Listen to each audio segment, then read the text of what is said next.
this storyteller is a second-generation Portuguese writer and storyteller when she's not making codfish cakes or other goodies for you in Brooklyn. She's also told tales at the Obscura Society of New York, Arts Gowanus, Littlefields, St. Mark's Bookshop, and Big Herbs. So let's please give a warm welcome to Sonia-Maria Simões. And I hope I pronounced your name correctly. How'd I do? You did a great job. And I'll talk a little bit more about that. I think we'll work with this. Yes, my name has been Sonia-Maria Simões for the last 7 years. That's my married name. My maiden name was Sonia Kubica. My mother's maiden name was Maria Alice Simões de Oliveira. My father's name is Stuart Polivka. Now let's put all that together and see where we come up with Sonia-Maria Simões. I'm sure there are a lot of people here in the room that, always felt like an outsider as a second generation. In your household, you're American. Your parents are trying to make you American. My mother refused to teach me Portuguese, so I wouldn't be different. I tend to think that she just was a little too lazy to try and teach me Portuguese, but we'll give her the benefit of the doubt on that one. Kubica was the name of her first husband. So, and I had the benefit of having a little bonus family that lived somewhere in southwestern Pennsylvania that I'd occasionally visit. My father considered me a bonus family. His family lived somewhere else in the state, but he'd make wonderful cameo appearances. So to lessen the confusion, my mother just gave me her married name, which never quite sat well with me once I had to start explaining this to kids at school. They're like, what's your dad's name? Well, it's Polivka. Well, where are you from? Knowing that my mother had a very strong accent that was definitely not from anywhere in this hemisphere. And I'd say, well, she's Portuguese, but that's not a Portuguese name. Oh, and it would drive me nuts. So I'd go to Portugal, and everyone would scream, "Fala português," at me. And it always just sounded so threatening to me because I thought they were accusing me of not being one of them, and all I wanted to do was be one of them. That's all. Despite not knowing the language, that's the language I heard growing up all the time. That's the food I ate. That's the music that I heard that my mother would play all the time. I wanted to be Portuguese so bad.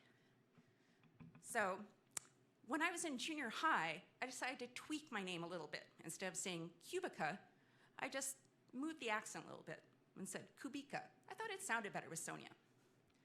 So as I went along, I settled more into the name. I mean, that was just me. And after 30 years, what more could I do? Now I was Sonia Kubica, that was my name in my career, it was the name on my resume. And then I was dating a man who perhaps also had identity issues, allegedly, pending present litigation. So, when he was a big fan of the culture. He read Fernando Pessoa, Essa de Queiroz, and I took him to Portugal. He had studied a little Portuguese, and that was enough for my family of 400 people to say, "You are an honorary Portuguese." And that was maybe the best thing that I thought about him, was he was gonna make me a little more Portuguese. And he did that when he asked me to marry him. He said, do you want to take my name, which was Schneider? And I said, no, I don't. I mean, I'm a feminist. I wouldn't take your name anyway. And he said, well, how about if I take your mother's name, your mother's maiden name? Then I can be Portuguese and you can be Portuguese. And I said, that sounded great. I get to be Portuguese through my Irish-American husband from the hinterlands of Wisconsin. So, yes, and for a man, it's a big deal. You have to go to court, and you have to put an ad in the newspaper. But for a woman, if you get married to someone with the name, all you have to do is show your marriage certificate and say, that's my new name. And then you have a new social security card, and everything's fine. So we had a big party and played fados and had pastéis de nata, and he was Portuguese, and we got married and I was Portuguese. But the one thing my mother did say was, oh great, now you have a name that's even harder for Americans to pronounce. So years go on, and I loved being more Portuguese now. I go back to Portugal and I get hugs, and when people would say, fala português, I'd say, falo, tudo bem. And then we got divorced. Did this make me less Portuguese? But it was my name.